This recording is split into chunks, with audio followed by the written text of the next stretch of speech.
sat down with the former president for 2.5 hours of interviews. And I want to play part of the interview for the first time. It's about 5 minutes long, but you ask him about the January 6th and the insurrection, but it's an important part, so let's play that. But what did you hope they would do when you said, go up there and stop this? Well, I heard that people wanted to go down to, that wasn't my rally per se. There were a lot of people that spoke. Yeah. They had rallies the night before. They had speakers all over the city. You had hundreds of thousands of people. I would venture to say, I think it was the largest crowd I've ever spoken before. It went from that point, which is almost at the White House, to beyond the Washington Monument. It was, and wide.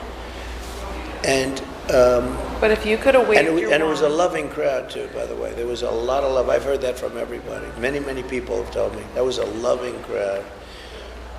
And it was too bad. It was too bad that got that they did. There were just some. But my statement. But Mr. President, I apologize. What we're trying to understand is not blame, not castigate. No, I understand. We want to understand, what did you want when you said go up there? What would you have dreamed I would have for said them to do? that you will show not to go in, although they were ushered in by the police. I mean, in all fairness, the Capitol Police were ushering people in. The Capitol Police were very friendly. They were hugging the kids. You don't see that, but there's plenty of tape on that too. Because the Capitol Police were. That's the way it is. But personally, what I wanted is what they wanted. They showed up just to show support, because I happen to believe the election was rigged at a level like nothing has ever been rigged before. There's tremendous proof. Statistically, it wasn't even possible that he won. I mean, things such as if you win Florida and Ohio and Iowa, there's never been a loss. There was a loss. And did you need better lawyers? Because they took it to court, but they didn't give enough evidence to convince the judges. I needed better judges. The Supreme Court was afraid to take it. Don't forget, if you take everything out, take all of the dead people that voted, and there were thousands of them, by the way. We have lists of, obituaries, etc. If you take the illegal immigrants that voted, if you take the Indians that got paid to vote in different places, we had Indians getting paid to vote. Many, many different things. All election changing, not just, 12 people. I mean, all, because they were all very close. It's only in 5 places. If you take that, forget all of that. It's massive numbers, but forget all of that. If you take all of that, just look at one thing. The legislatures of the states did not approve all of the things that were done for those elections. And under the Constitution of the United States, they have to do that. And the Supreme Court, they didn't find fact. Don't forget, they didn't say, well, we disagree. They said, we're not going to hear the case. I'm very disappointed in the Supreme Court. What do you think they were afraid of? I guess they thought that it would be violent, maybe. And it was violent the other way, perhaps. I don't know. But I guess they thought that it would be violent. But the Supreme Court of the United States, in the Constitution, it says you can't have local politicians setting the rules. And they set the rules. Early voting, this voting, ballots, many, many different things. And these were Democrats going to Republican, with the exception of Nevada, which was a Democrat legislature. And by the way, they did for the most part approve, but they had things that they didn't approve. But the other ones had very little done, almost nothing.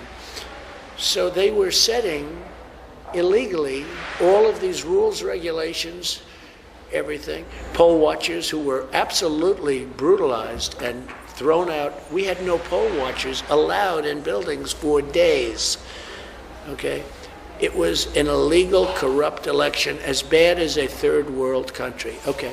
So with that, the judges just would not rule. We had... Well, can I one more beat on that? If you had bad judges, that's like 86 bad judges. Were they afraid?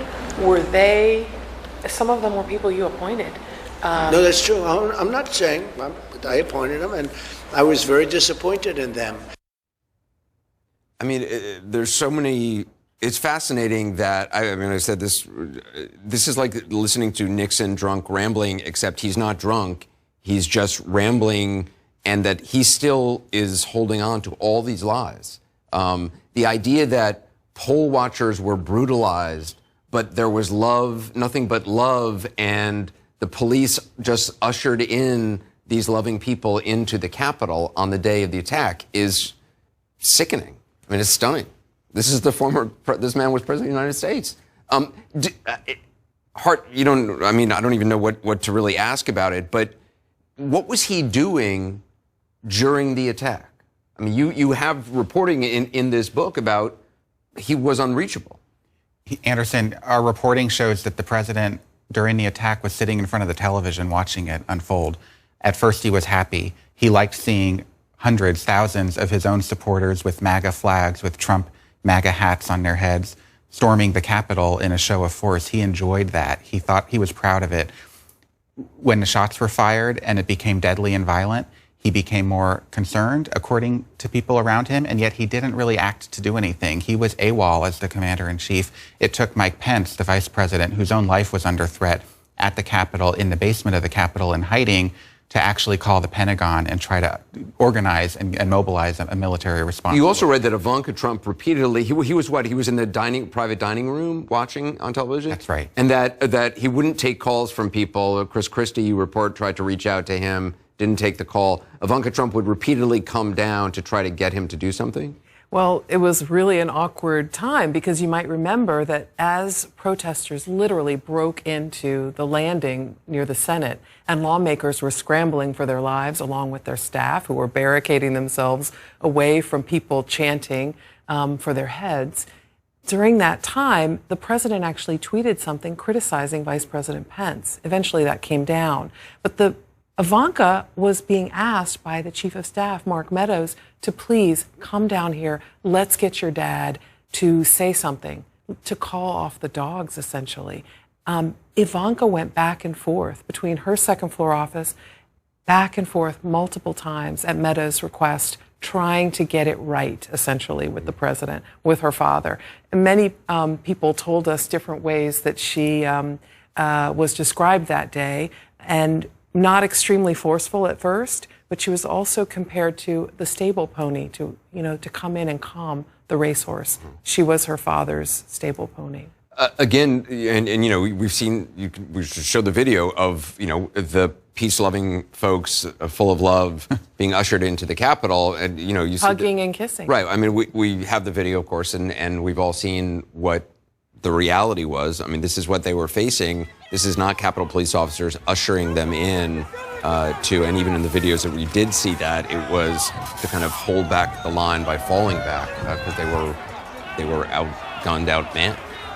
That's absolutely right. Were you surprised that he is still sticking to this? I mean, clearly this is a conversation he has at Mar-a-Lago around dinner tables, when he crashes weddings on the golf course. This is what he talks about nonstop.